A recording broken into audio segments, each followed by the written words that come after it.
Hey, this is Mike. Thank you so much for choosing this video. Today I'm in Myrtle Beach, South Carolina, visiting East Coast Honda, and I'm checking out a 2020 Honda Civic hatchback in the Sport trim level. This Civic is sitting on 235/40 Continental tires wrapped around 18-inch alloy wheels with a gloss black finish. It also has four-wheel disc brakes with ventilated rotors in the front and solid in the back. The name of this color is Crystal Black Pearl. And if you look at it with the sun shining on it, not the water spots there, but the reflection here of the sun, you can see it has like a little bit of a purple, magical array of different colors here. It looks pretty cool. But just from a distance, it looks like a normal black, but you catch the light at a certain angle and it has all these sparkles and everything. It looks really awesome to me. Okay, so here in the front, mostly gloss black. Now there is in the bottom portion of the grille some flat black.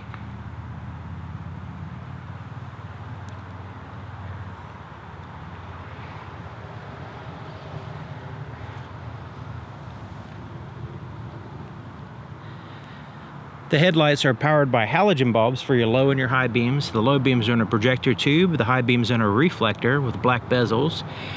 LED daytime running lights there on the outside, and the fog lights are also powered by halogen bulbs in a reflector housing. The Honda sensing features on this vehicle include adaptive cruise control, collision mitigation braking system, lane keep assist, and road departure mitigation. Looking at the profile, it's pretty much all gloss black. Even the pillar between the windows here is gloss black.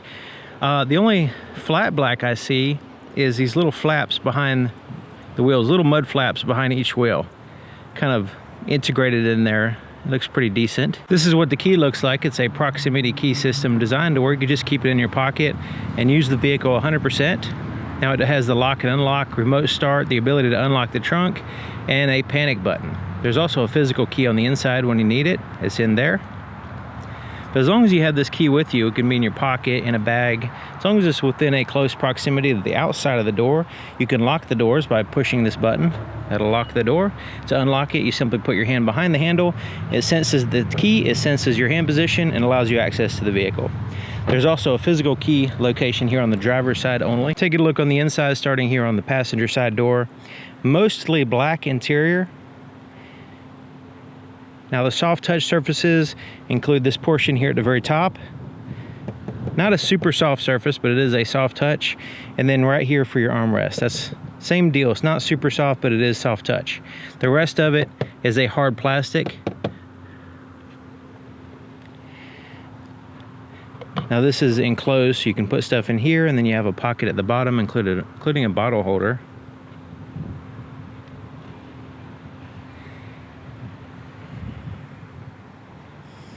Manually adjusted seats here on the passenger side. It's mostly a cloth seat, but it does have some synthetic leather there on the edges with white stitching. And it has a little design there, checker design there in the center portion.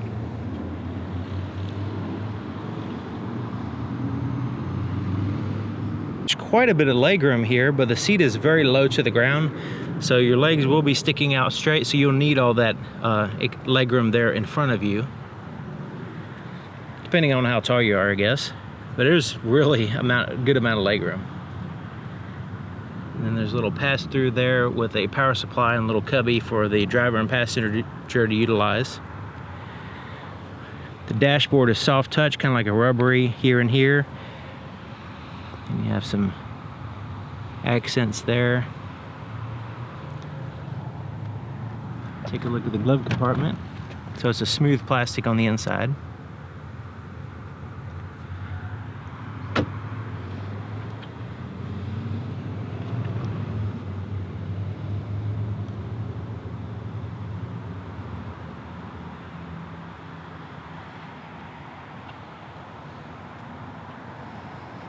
The inside of the back door is very similar styling as the front, except for it has only one soft touch surface, and it's down here. And it's not super soft, so it bottoms out very quickly. You can hear when I tap against it, it bottoms out quickly, almost like the hard touch surfaces.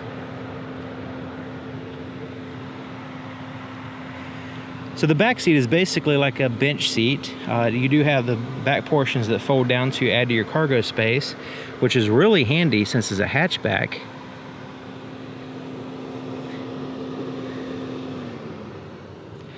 And the floor for the center passenger does have a significant hump there on the center portion. So you want to keep that in mind if you're having a lot of passengers. It does have the latch system for car seats, of course, or ISOFIX, however, depending on where you're at.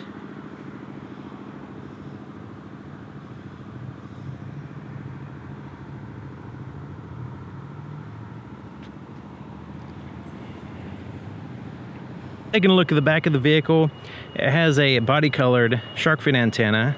So everything's gloss black. Since it's this Sport with the black color, it's just really blacked out with the gloss black. So it has two spoilers. You have this upper spoiler right in here, but then you have a lower spoiler with the third brake light integrated in that, and a little bit of glass below that, so you can actually see underneath that spoiler, which helps out with visibility. I'll show you that when we get on the inside. It does have a rear wiper, which is handy, but it's right there, kind of really obvious.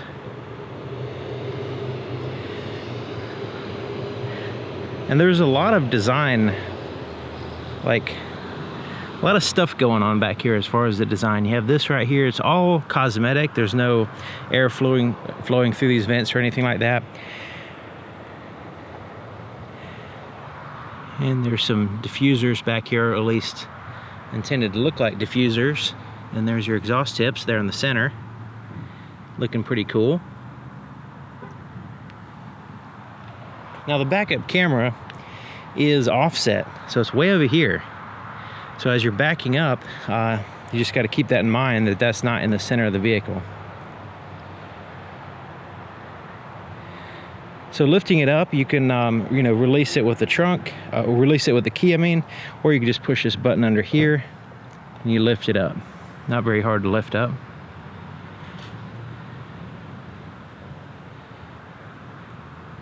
Now it does have a shade here that you can take out if you need to, but it kind of snaps in there.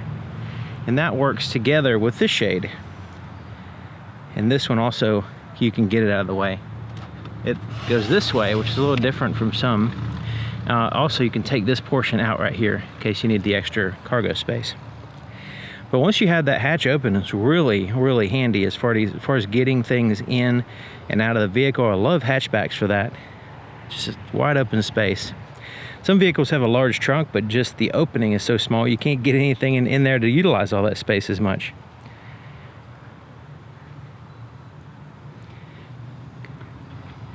You have a light there on the right side. And over here, there's a little door. Let's open that up, see what's in there. That's the jack for the spare tire. And the spare tire, speaking of that, is under here. This one has a cargo mat, a plastic cargo mat. Then this lifts up. There's your spare tire and the rest of your tools under here. And then they just put your jack over there. So these seats can fold down in a 60-40 split fashion. So you can see there's a seam right there. So you can fold down this seat or that seat. Add to your cargo space by folding down one to add to your cargo space while still maintaining some passenger space when needed, or you can fold them both down and have a wide open space back here.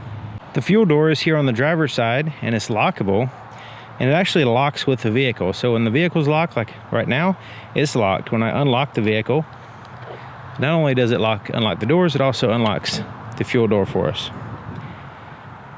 So this one is the capless design. It's where you just pump the gas by putting the nozzle in there. You don't have to worry about a gas cap, getting your hands dirty, or leaving it loose, or losing it in general. As long as you have the key inside the vehicle, it could be in your pocket, in a bag, or just sitting in a cup holder like it is right now. Put your foot on the brake, hold it, and push this button.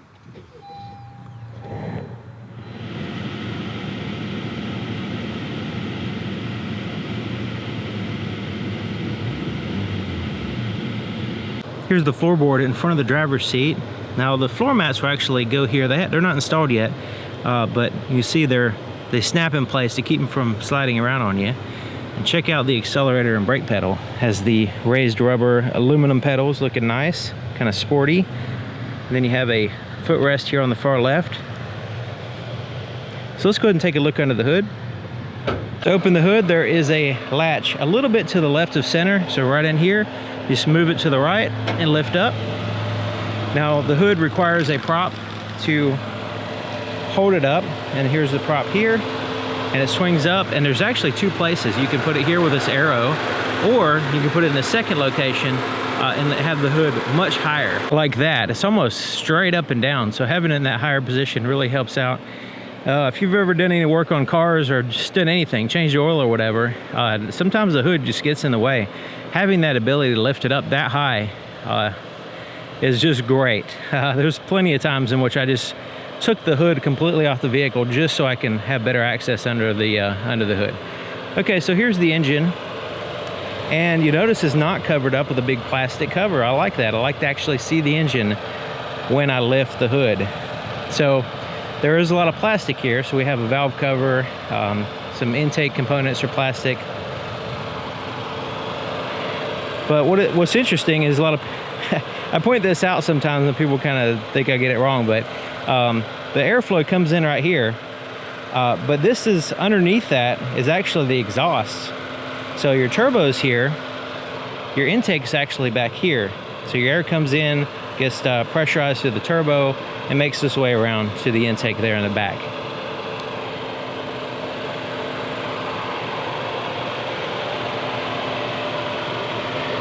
These are your coil packs. These go down to the spark plugs on the top of each cylinder. It's pretty cool that you can see those. It has an insulated battery here that's easy to get to, by the way. There's your terminals. Insulated firewall. Also, your strut towers are braced in with the unibody structure of the vehicle. And if you want to learn more about the structure of the vehicle, look up ACE body structure, ACE body structure. For Honda, they have a very interesting design of their vehicle to make it more safe. So just to point out, one of the features is right here, there's this brace that the fender attaches to, and it comes down and it curves down. So that way it creates this large crumple zone instead of just a straight out piece.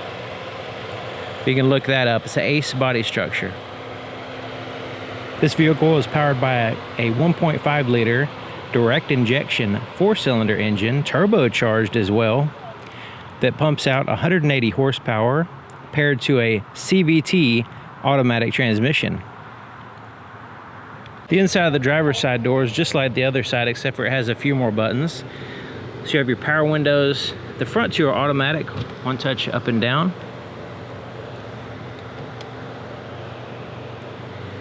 Door lock controls, your side mirrors are adjusted with that little pad. You just pick a side.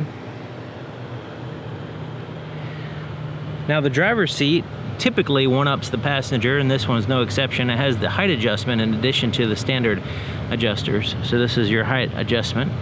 It's all manual, both on the driver and the passenger.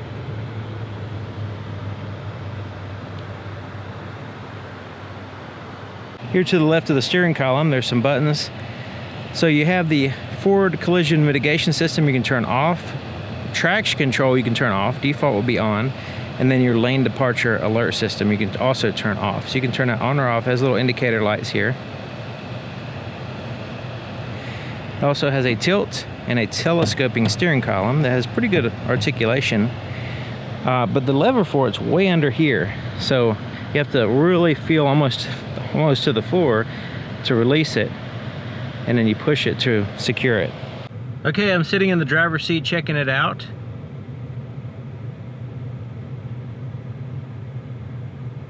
And I have the seat all the way down and all the way back. And I'm 6 feet tall, just to give you an idea of the possible legroom here.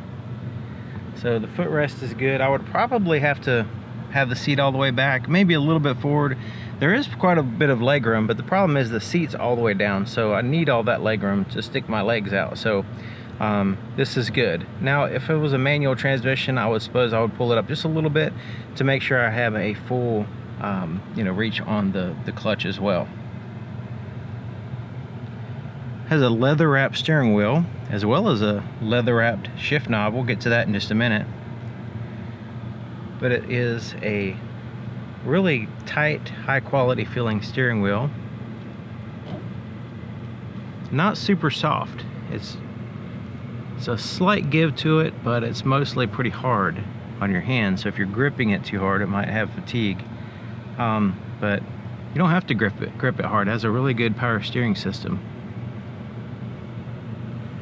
There's a little cutout for a grip there. Cruise control is here on the right side. Now it's not a standard regular cruise control. It does have the adaptive cruise control. So once you turn it on, you can set it, cancel, resume, and all that stuff. But then you can set the distance between you and the vehicle in front of you by using this button here. So this will, you know, it sets a following distance for the radar adaptive cruise control. Also, you have your lane departure alert system here. Here on the left side of the steering wheel, you have your volume for your radio, and then these buttons here correspond with the screen between the gauges. We'll get to that in just a minute. And then you have your Bluetooth controls with your voice recognition, so you can answer calls, hang up. Once you have your phone paired, you can do all that stuff. Windshield wiper controls for your front and rear are on the right side. On the left side is your turn signal, but it also has your headlight controls. So you have off, parking, automatic, and then there's your headlights. So if you want to have your daytime running lights off, you can just go right here, or you can put on automatic. And then you have your fog light controls here. So looking at the gauges, it looks a little bit different than some vehicles that usually have round dials. So here on the left side is your engine coolant temperature, on your right side is your fuel gauge. Here in the center, you have a big digital speedometer with an RPM gauge that goes around the outside. And then you have more information there in the center. You also have a digital clock, outside temperature, and right here is just showing you what gear you're in. And remember these buttons here? Well, this is an information button, and this enter button, these correspond together. You also have these outside buttons for your radio. So going up and down, if we go ahead and push that, and go up and down, you can see it changed our audio source. If we push the left and right, it'll change through our presets on our radio. But if we push this button here, this information button, we can make selections here with this enter. So let's go ahead and push that, and it cycles through these different icons. So you can see there's quite a few of them here. Let's go ahead and select the first one, pushing the enter button. It shows our fuel economy information. Go to the next one is our boost for our turbo. Next one, this shows our oil life. Radio, just kind of showing what's going on with your radio. This is what's going on with your phone. There's no phone paired on this vehicle. And the next one is the ability to change to kilometers per hour. So it's fairly simple. You get some basic information there in front of you. But it's a real easy to read gauge cluster with a large digital speedometer. You see these little white bars here at the top? Those actually change color, so as you drive, they'll change colors to indicate how well you are doing as far as fuel economy, fuel consumption. Kind of train you on maybe not revving the engine or whatever. That kind of thing is what the intention is anyway. And remember the adaptive cruise control, it'll let you know what setting you have. Here at the top, it shows the adaptive cruise control, and the lane keep assist system is activated. But when I push this button, it has these little bars here, and that'll let us know what our distance is set to. They're up in the corner. You also have a trip here, so you can reset your trip. So you can push that, and you can cycle through where your odometer is. So you can have 2 trips, and you can reset those independently. 4-way flashers are up here. And here's your touchscreen. Now the touchscreen has physical buttons on the outside as well as a physical volume knob. I know some people were happy about that. And I'm going to push the home button. This is what will pop up here. And you can cycle through more information here. Some of this you can customize. But you do have the ability to have Apple CarPlay and Android Auto with a smartphone connection. You just have to plug it in and it'll go ahead and start up and set that up for you. You can also pair phones. You can go into your settings. Let's take a look at your audio screen here. You have your presets here at the very bottom. It just shows what's going on with your radio, what it's tuned to. You can change your audio source as AM, FM, Bluetooth, USB, Pandora, iPod, and then there's the smartphone connection there.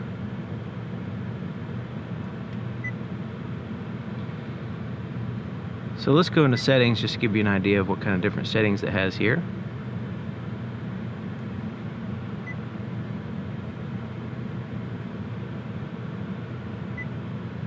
And I like the way it has a digital clock here that's always in the same spot, so you can always find it with your eyes, especially if you're driving and you need to pay attention to the clock.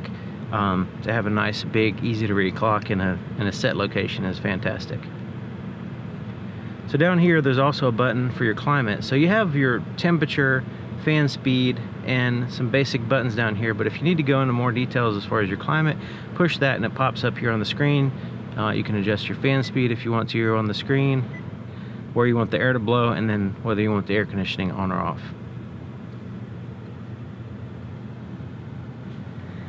Okay, so down here is a little compartment, and I don't know if you can see these little pieces right here. This is a pass-through. So I don't know if you can see, this actually goes down to the lower portion down here. So down here you have a USB port, power supply, all that. And so you can have your phone up here and the wire run through this little keeper to keep it from falling down, and plug it in, and then have your phone up here in this area while still being plugged in the second tier. So it kind of connects the tiers here. And this is a rubberized surface to keep things from sliding around so much.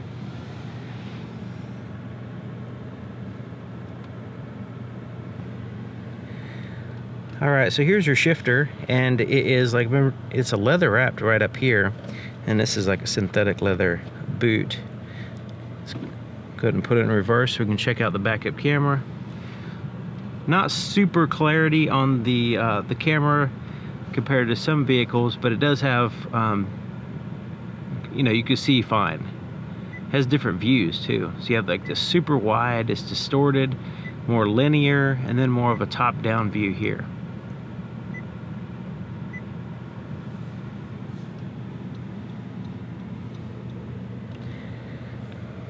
Continuing on, there's neutral, drive, and then there's this sport mode here. This will emphasize more performance over fuel economy. And if you really want to get sporty, you can use the paddle shifters here behind the steering wheel. So this has a CVT transmission, so this is actually simulating gears. So it just changes the speed ratio as you cycle through the paddle shifter. So there's the plus side and the minus side, upshift and downshift. It's not going to shift gears, it's going to change speed ratios. Okay, so over here you have an Econ, which is kind of the opposite of sport mode, in which it emphasizes less performance and more fuel economy. Brake hold, this is where it will actually hold the brake for you while you're in traffic and you have it in drive and you come to a complete stop, and if you have this activated, it'll actually hold the brake and keep the vehicle still until you push the accelerator. And then you have electronic parking brake, which initiates the rear wheels. You can engage it by pulling it up. To release it, you push it down, but you do have to hold the brake to do so. Okay, so here's some cup holders, and they slide in and out of this, like forward and back in this compartment.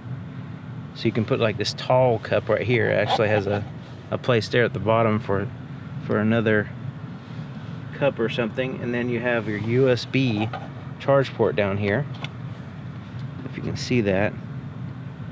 Gotta zoom in. It's such a deep compartment. I gotta zoom into the compartment so you can see. So it's pretty neat.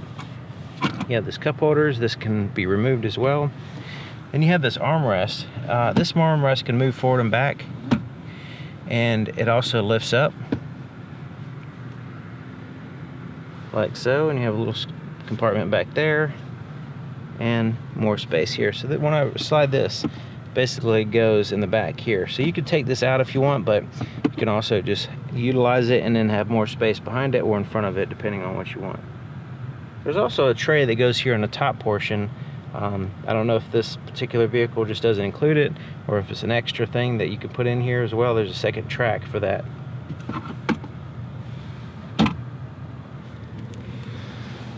Rear view mirror is basically a manual day and night mode. You have tap lights up here. This little ambient light right here at nighttime.